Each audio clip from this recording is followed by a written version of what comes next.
From impeachments to inaugurations, if it's a political story, we are on the scene.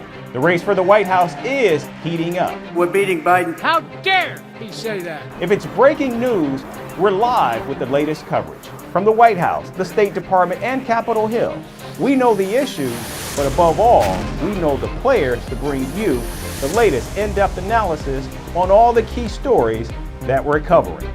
I'm Eric Ham. Join me from Washington here on Firstpost America.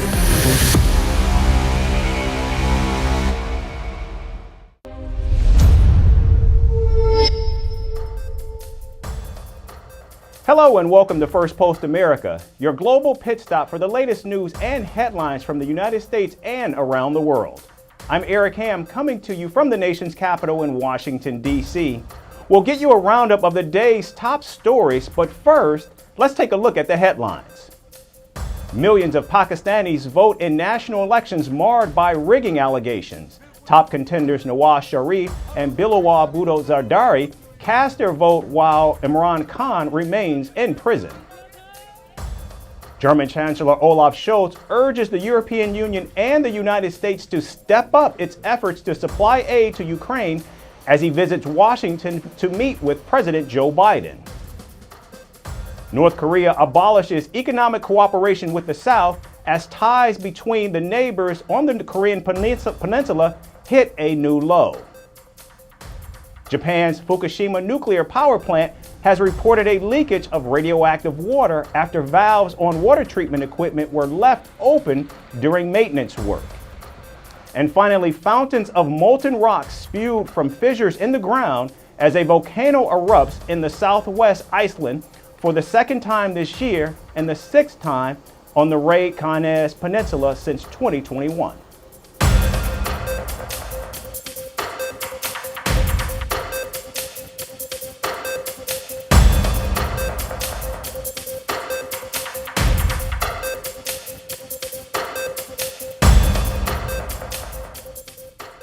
We begin in the Middle East, where Israeli Prime Minister Benjamin Netanyahu has rejected a ceasefire deal. The Israeli Prime Minister says there can be no solution to Israel's security issues except through absolute victory over Hamas, which he says is within reach.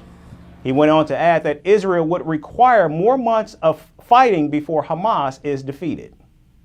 There is no solution other than total victory. If Hamas survives in Gaza, it is only a matter of time until the next massacre and the axis of evil of Iran and its proxies will continue its campaign of killing and aggression without interruption. Only a total victory will allow us to restore security in Israel, both in the north and in the south. Netanyahu's statement is seen as a rejection of Washington, which has been leading negotiations along with Egypt and Qatar for a ceasefire deal to pause fighting and draw a post-war plan for Gaza.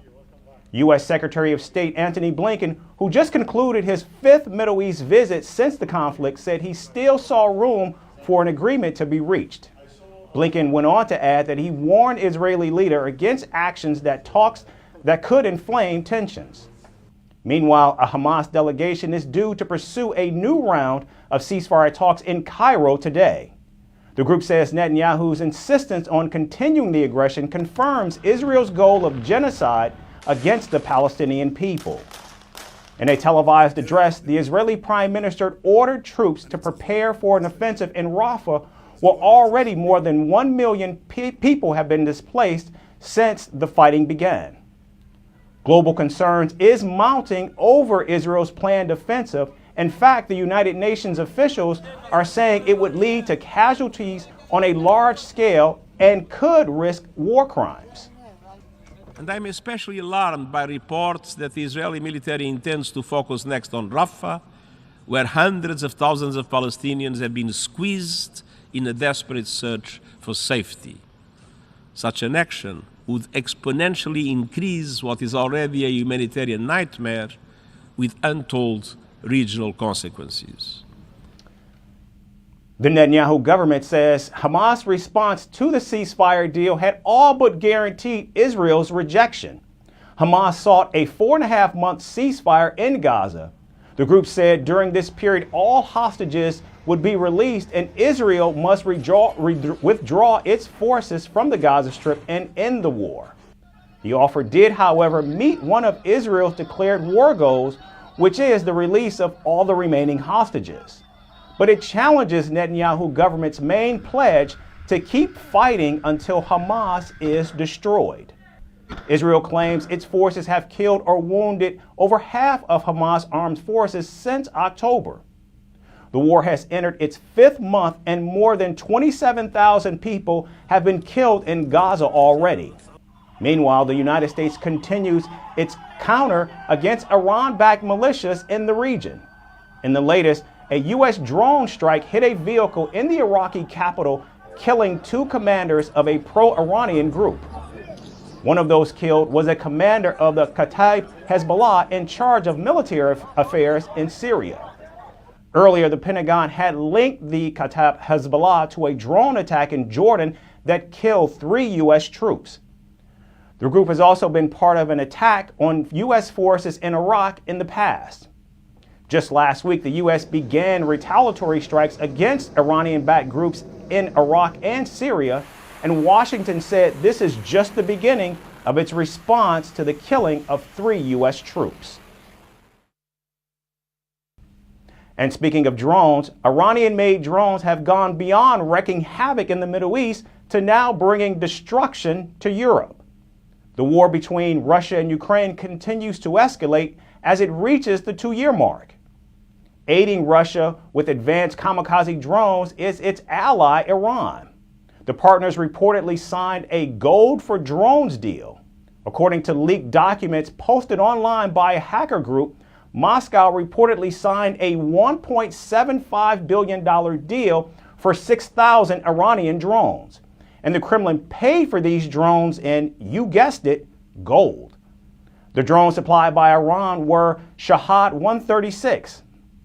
The drones are relatively inexpensive and easy to produce. They have a range of up to 2,500 kilometers and a speed of 185 kilometers per hour and are designed to blow up after crashing into their target. The Russian army has been using them to target Ukraine's power network. These drones have been instrumental in the winter phase of the war when Moscow began targeting heating supplies in Ukrainian cities. Reports say these advanced drones were further upgraded at a Russian facility before being deployed by Moscow's forces. The report adds that Iran is also transferring drone technology to Russia so they can begin building them on a large scale. Ukraine has also reported attacks by Russia using Iranian-made Shahed drones. Last year in November, Ukraine reported that it had downed a rare Iranian Mohadir 6 drone in Odessa. Russia had purchased at least 30 of these drones in 2022. The Mohadir 6 is designed for reconnaissance and attack and can carry 4 guided missiles. The United States has repeatedly accused Russia of purchasing Iranian drones for its use in Ukraine. Washington says Tehran may also be considering providing Russia with ballistic missiles.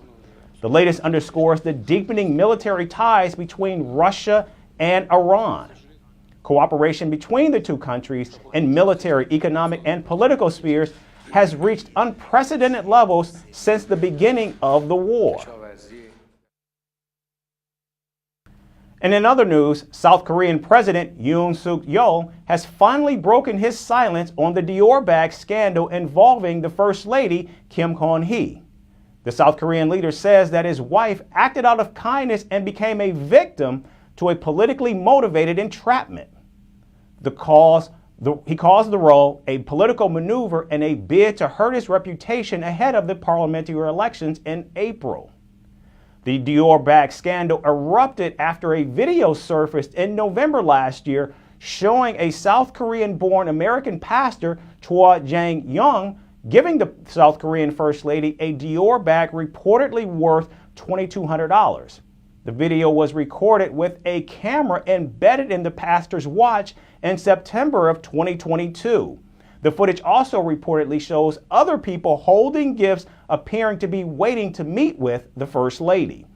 The pastor said he recorded the interaction to collect evidence against the First Lady's supposed corruption. He also accused her of accepting gifts of Chanel perfume and other items worth about $1,300. South Korean law prohibits a First Lady from receiving a gift valued at more than $750 on a single occasion. The pastor further claimed that he witnessed her discussing key government posts with an unknown person on a phone call. The pastor is a pro-unification activist and has occasionally visited North Korea for humanitarian activities. Amid growing pressure to address the scandal, Yoon said in a quote, "After Pastor Choi repeatedly insisted on visiting Kim, she was unable to cold-heartedly reject him. That was somewhat a problem, if one can call it a problem, and it is a bit regrettable." The president's office claims that gifts received by Yoon and his wife belong to the state. The office further stated that the gifts received were automatically put in storage. Therefore, the First Lady was not breaching the anti-bribery law as she had not kept the bag. The former prime minister suggested that North Korea might be involved in the scandal.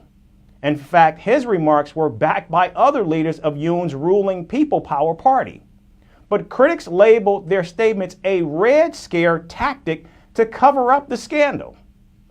I think it would have been better to address the public's curiosity a bit earlier. It's regrettable that the emphasis was only on political maneuvering. I agree on President Yoon Suk Yeol's response, because filming footage secretly was wrong. However, it would have been better if the First Lady hadn't accepted the luxury bag. South Korea's liberal opposition Democratic Party criticizes Yoon for betraying the people's expectations. The opposition is seeking an apology from the president for being shameless and arrogant. Now, this is not the first time the First Lady has come under scrutiny. The opposition has also accused her of being involved in a stock price manipulation. Last year, Seoul scrapped an expressway project after allegations that its construction would financially benefit the First Lady's family. After a tiresome day at work, most are left exhausted. A delicious meal and restful sleep is on the minds of many after a long day at the office. But just imagine amid those thoughts, some workaholic executive pings you for something urgent, making it seem like it will be the end of the world if you don't address this query. Most can certainly relate. But this vicious cycle of no work-life balance might soon come to an end in Australia. The Australian government has decided to address this nagging issue as it prepares to roll out laws against those who don't understand that people actually do have a life outside of work. It's called the right to disconnect. Australian workers can soon say bye-bye to those pesky work emails and calls after logging off from work. Our latest report gives the details.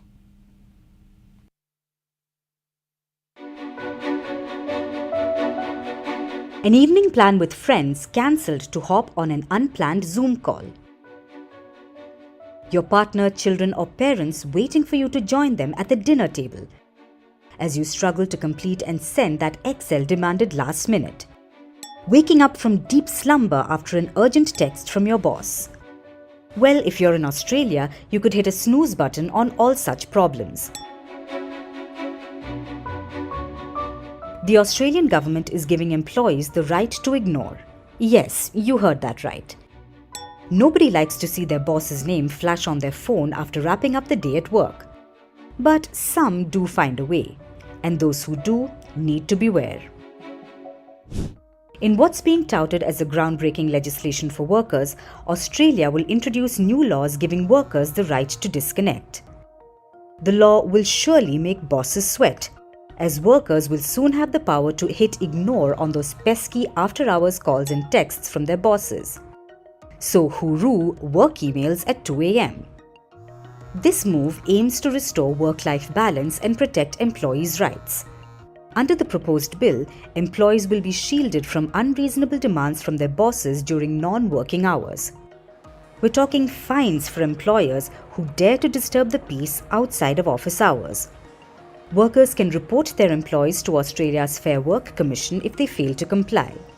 It's the right to disconnect, and it's about time. The right to disconnect is part of a broader set of changes to industrial relations laws. They're aimed at safeguarding workers' well-being. Similar laws already exist in several European countries, including France, Belgium, and Spain. Along with these, the Australian government also wants to define what casual work is. They want to set minimum standards for gig workers like taxi drivers and food delivery drivers. Employers might also have to give them superannuation, which is the retirement pension benefit fund in Australia. A bunch of senators are actually getting behind this idea. In a significant development, a majority of senators have expressed their support for the legislation. Employment Minister Tony Burke is waving the flag for protecting the workers' rights. He highlighted the importance of protecting employees from unpaid overtime and unreasonable contact outside of work hours. But hold on, everyone's not on board with the party train. Politicians, employer groups, and corporate leaders have raised concerns. They're worried about its potential impact on flexibility in the workplace and competitiveness. Some say that if it's completely left to the Fair Work Commission to decide the minimum standards for freelancers, then they might end up getting the rights of an ordinary employee.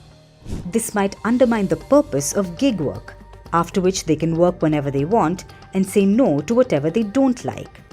The bill is expected to be introduced in Parliament later this week. If passed in the Parliament, the bill will become a legal right. It will set the national standard, but it will still take some time to become a reality for workers. And moving on from life outside the office to signs of life outside Earth.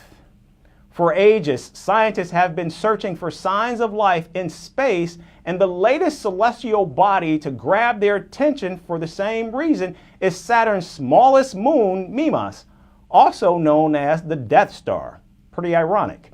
Scientists believe Mimas has an ocean under its icy shell, which brings together all the conditions for necessary life. Here's our report for the latest. For years, scientists have been trying to find a sign of life in our solar system. And the latest to join their area of interest is Saturn's small moon, Mimas. Its appearance, similar to Darth Vader's space station in the Star Wars film, has got it the nickname Death Star. Scientists believe that Mimas could be hiding a deep ocean under its 20 to 30 kilometer thick ice shell. Scientists claim Mimas brings together all the conditions necessary for habitability. But unlike other celestial bodies with subterranean oceans, the presence of water on Mimas comes as a surprise to the scientists. For years, space researchers believed Mimas has a solid rock interior. Its craggy and crater-riddled surface showed no signs of underlying geologic activity. And it has a diameter of only 400 kilometers. Therefore, the scientists thought Mimas did not have conditions favorable to life, until they analyzed the moon's rotations between 2004 and 2017. They took thousands of pictures of the moon and detected tiny oscillations. The movements observed led to the conclusion that Mimas has a subsurface ocean. The ocean could possibly account for more than half of Mimas's volume, and its formation could be relatively recent. It could have been formed in the past 5 to 15 million years. This explains why signs of ocean's existence on Mimas are yet to rise and smooth its surface. Scientists attribute the existence of oceans on Mimas to the influence of other Saturn moons. The tidal effects of other moons must have shook Mimas and created the necessary heat. This heat would have melted the ice inside the icy shell of Mimas. And with this, the Saturn's Death Star has joined a growing family of icy moons that are thought to harbor inner oceans. The other members include Mimas's fellow Saturn satellites Enceladus and Titan, and Jupiter's Europa and Ganymede. This brings us back to where we started from. With the presence of water, can these celestial bodies harbor primitive forms of life? That's it for today's show. Thank you so much for watching. We look forward to seeing you again tomorrow at the same time. I'm Eric Ham, signing off.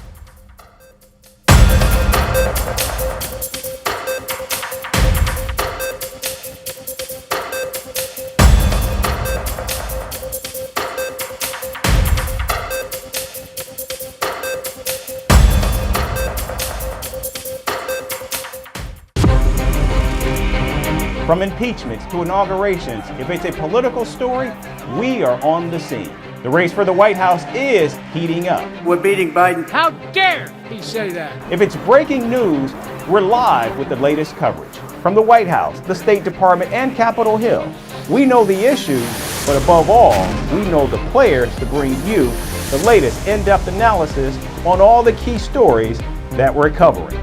I'm Eric Ham. Join me from Washington here on Firstpost America.